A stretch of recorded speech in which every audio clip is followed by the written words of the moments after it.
নামাজের সময় খুব হাই উঠলে কি করা উচিত? নামাজের মধ্যে খারাপ কিছু মনে করলে করণীয় কি? স্বামীকে নিজের বশে রাখার কোনো আমল আছে কিনা? মাঝে মধ্যে ঘুমের কারণে ফজরের নামাজ মিস হয়ে যায়, তখন কি করব? আজান চলাকালীন সময়ে নামাজ পড়া যাবে কিনা? জামাতে নামাজ পড়ার সময় যদি ইমামের পেছনে দাঁড়ানো অবস্থায় আমার কোনো ভুল হয়, তাহলে করণীয় কি? ঋণমুক্ত হওয়ার আমল কি? কোনো আমল আছে কিনা? ওযু করার সময় সাবান ব্যবহার করা জায়েজ না? উত্তরটা দিবেন প্লিজ। ফরজ নামাজে ভুল হলে কি সাজদা দিব নাকি নামাজ ভেঙে আবার নতুন করে পড়বো? নামাজ পড়ার সময় যদি দেখি কোনো শিশু পড়ে গিয়ে ব্যথা পেতে পারে, তাহলে কি নামাজ ছেড়ে তাকে ধরতে পারবো? নামাজের সময় কি মহিলাদের পায়ের পাতা ঢাকা আবশ্যক? কবরের নেম প্লেট পড়লে কি কোনো ক্ষতি হয়? কেউ কেউ বলে থাকেন এতে চোখের জ্যোতি কমে যায়, কথাটি কতটুকু সত্য? প্রিয় দর্শক, আর বিলম্ব না করে চলুন আপনাদের করা জীবন ঘনিষ্ঠ জিজ্ঞাসা যেগুলো ইতিমধ্যে আমাদের কাছে চলে এসেছে সেগুলোতে আমরা প্রবেশ করি। জাইনা আফরোজ আপনি লিখেছেন, নামাজের মধ্যে খারাপ কিছু মনে করলে করণীয় কি? নামাজের মধ্যে খারাপ কিছু যদি কারোর মনে পড়ে, তাহলে সেক্ষেত্রে সাথে সাথে মনটাকে ফেরত নিয়ে আসবেন, এটাই মূল করণীয়, এবং ইনশাআল্লাহর মাধ্যমে আল্লাহ তাআলা মাফ করবে। সাব্বির খান আপনি লিখেছেন, মাঝে মধ্যে ঘুমের কারণে ফজরের নামাজ মিস হয়ে যায়, তখন কি করব? ঘুমের কারণে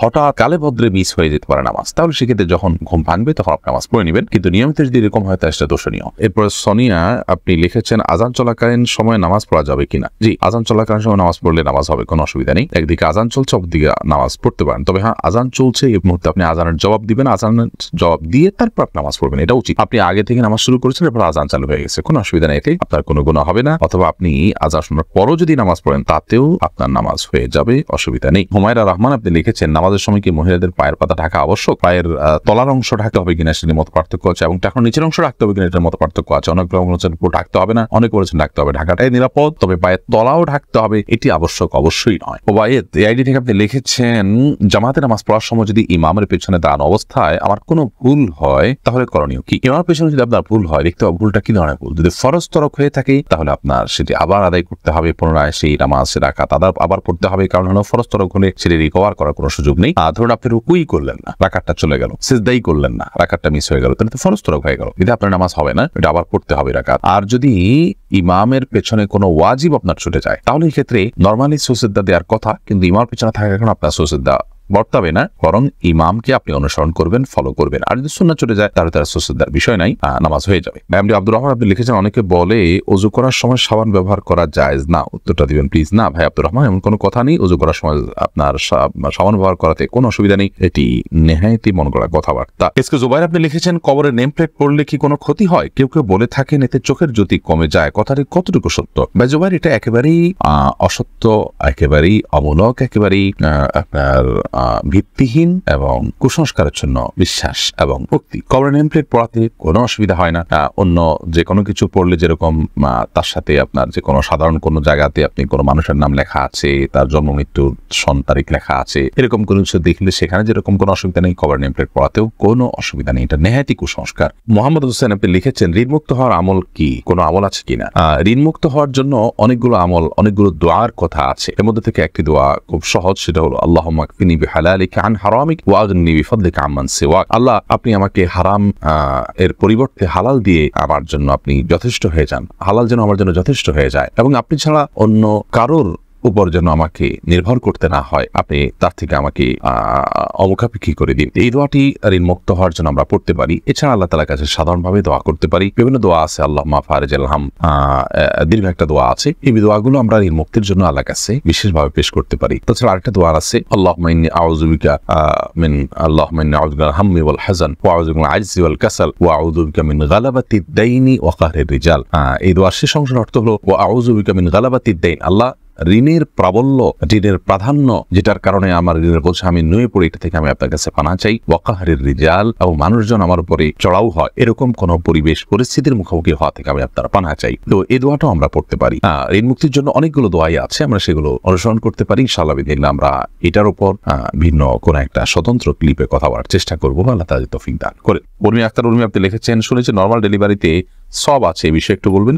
ডেলিভারি নরমাল হবে নাকি অপারেশনের মাধ্যমে হবে, সেটা একান্ত আপনাদের নিজস্ব ব্যাপার। শরীয়তের ক্ষেত্রে কোনো বিশেষ কিছু ঠিক বা ধার্য করে দেয়নি।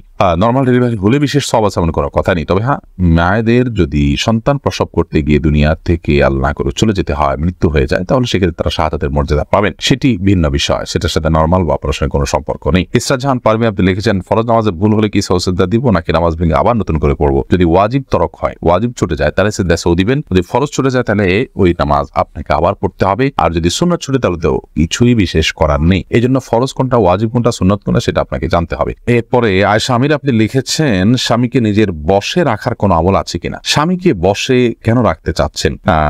স্বামীকে বশে রাখলে আমার সব কথা শুনবে এমনটি আমরা চাই বা কামনা করি। পৃথিবীতে মানুষ যা চাইবে তার সব হবে, এমনটি আসলে হওয়ার জায়গা পৃথিবী নয়। এমন জায়গা তো জান্নাত। অতএব বশে রাখার জন্য আমল বলতে আমাদের সমাজে বিভিন্ন রকমের তাবিজ, কবজ, তদবির ইত্যাদির প্রচলন আমরা দেখে থাকি। এগুলো গর্হিত এবং কোনটি শিরক এবং কুফরি পর্যায় পর্যন্ত নিয়ে যেতে পারে। বিধায় এগুলো কোনো অবস্থায় করা উচিত নয়। স্বামীকে আপনি চান যে স্বামী কোনো আপনার প্রতি জুলুম অবিচার না করুক, আপনার হক ঠিকঠাক আদায় করুক, আপনাকে ভালোবাসুক, সেটা যদি আপনি চান তাহলে সেক্ষেত্রে আপনি নিজে ভালো হয়ে চলুন, তার ভালোবাসা অর্জন করার জন্য চেষ্টা করুন, নিজেকে একজন উত্তম স্ত্রী এবং আকর্ষণীয় করে তার সামনে উপস্থাপন করুন এবং তাকে ভালো মানুষ হওয়ার জন্য বিভিন্ন দিক থেকে হেল্প করুন, আল্লাহর কাছে দোয়া করুন। এগুলো আপনার কর্তব্য। এর বাইরে আপনার গতানুগতিক ভাবে আমাদের সমাজে অনেক বোনরা আছেন যে স্বামীকে বশে আনার জন্য বিভিন্ন কবিরাজের কাছে যান, তারা বিভিন্ন আপোষের তাবিজ দেয়। এগুলো গর্হিত কাজ এবং গুনাহের কাজ, কোনো ক্ষেত্রে ঈমান বিধ্বংসী কাজ হতে পারে এবং এর ফলশ্রুতিতে অনেক সময় ক্ষতির মুখোমুখি হয় মানুষ। বিধায় এগুলো করা উচিত নয়। মাসুম আহমেদ আপনি লিখেছেন দেড়মোহর বেশি দিয়ে বিয়ে করেছি, আমার সবটুকু দেওয়ার মতো অবস্থানে এখন কি করতে পারি? স্ত্রীর কাছ থেকে বোঝাপড়া করে মাপ চেয়ে নিবেন অথবা দীর্ঘমেয়াদে সেটা আদায় করার জন্য কোনো একটা প্ল্যান করবেন যে কিছু কিছু করে দিয়ে যাতে করে আদায় হয়ে যায়, সে চেষ্টা আপনাকে করতে হবে। মাসুমা আক্তার আপনি লিখেছেন সোসেদা দিতে ভুলে গেলে করণীয় কি? যখন স্মরণ আসবে তখন দিয়ে দিবেন।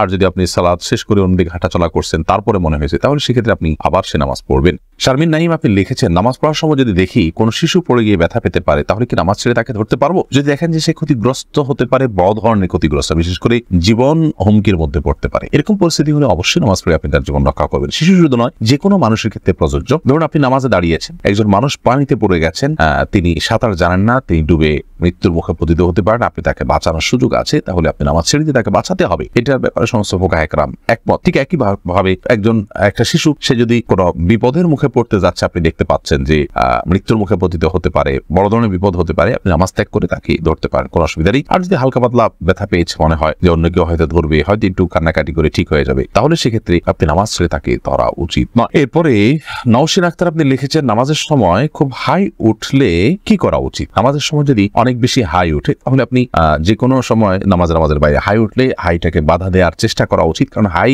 তোলার মাধ্যমে আপনার শয়তান মানুষের ভেতরে প্রবেশ করার বিশেষভাবে সুযোগ লাভ করে থাকে এবং দুষ্টু জিনে আক্রান্ত মানুষগুলোকে দেখবেন যে খুব বেশি হাই তুলতে থাকে। আমি এরকম অনেক মানুষকে দেখেছি যারা দুষ্টু জিনের প্রভাবে প্রভাবিত, তাদের উপর দুষ্টু জিনের প্রভাব বেশি হওয়ার কারণে তারা এত বেশি হাই তোলেন যেটা স্বাভাবিক কোনো মানুষ হাই তোলে যে সেরকম কোনো বিষয় নয়। এই জন্য হাই তোলার এই সময়টাতে এই শয়তান মানুষের ভিতরে প্রবেশ করে, দুষ্টু জিন প্রবেশ করে, সেজন্য এটাকে হাত দিয়ে বাধা দেওয়া উচিত। মুখের কাছে হাত বা কোনো কিছু নিয়ে গেলেই কিন্তু হাইটা বন্ধ হয়ে যায়। আমাদের মধ্যে সেই কাজটা আমরা করতে পারি। তবে নামাজের মধ্যে হাই তোলার পর এমনি বিশেষভাবে নামাজের মধ্যে হোক, নামাজের বাইরে হোক, কোন অবস্থাতেই বিশেষ কোনো দোয়া নেই।